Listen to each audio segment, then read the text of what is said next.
push that rock here, let's do a simple proof.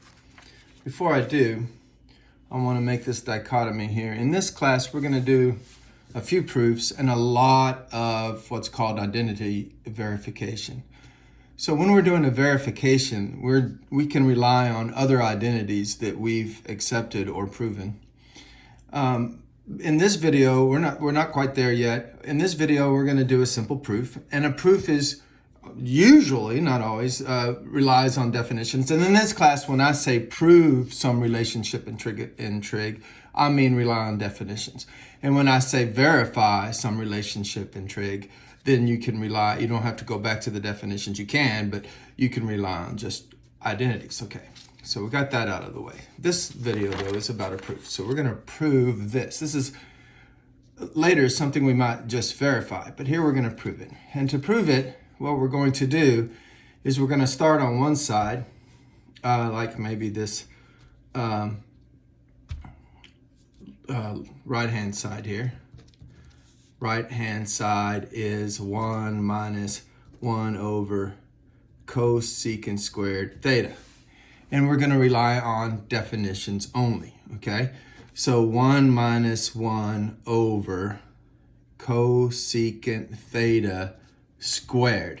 In trig, for some reason, we put the exponent here, but it means it's on the outside, okay? When we squeeze it in between the cosecant shorthand and the argument theta, we mean that cosecant of theta, you find out what that is, and then you square it. Then you multiply it by itself. So I'm going to write it like this because this is, for beginners, this is what it should look like. This is, after you've been doing trig a while, you get used to that notation. And then I'm going to go straight to the definition. What is cosecant? Well, cosecant is the reciprocal sine. Remember that sine of theta is the y-coordinate divided by the radius. So cosecant of theta is the radius divided by y. And maybe I should write that if it's formal proof. R is the radius of a circle, x squared plus y squared equals r squared. And xy is where the angle theta intersects the circle. So anyway, back to our proof. So I'm going to plug in r over y for cosecant of theta because that's the definition of cosecant of theta. And it's being squared. So I have 1 minus 1 over the square. So let's go ahead and do the square. That means r over y times r over y, right? That's what square means. And so I get r squared over y squared. R squared over y squared. But it's 1 over, so that means you reciprocate, right? You have 1 divided by r squared over y squared. Well, then that means 1 times y squared over r squared. And so I get y squared over r squared. This is a minus. Oh, well, I don't know why I did a double equal mark there. That's weird. Okay, so it's minus. So this 1 over r, this fraction became the reciprocal of that fraction because that's the rules, okay?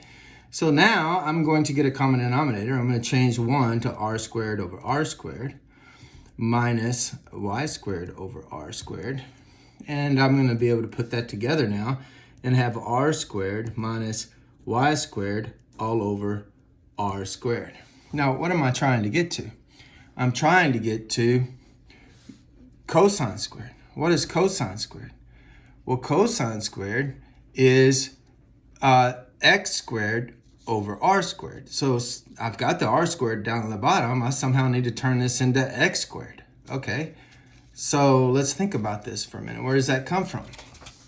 Well, remember our definition. We have x squared plus, let's get to where we were. We were at the right-hand side equals r squared minus y squared over r squared. Okay, good.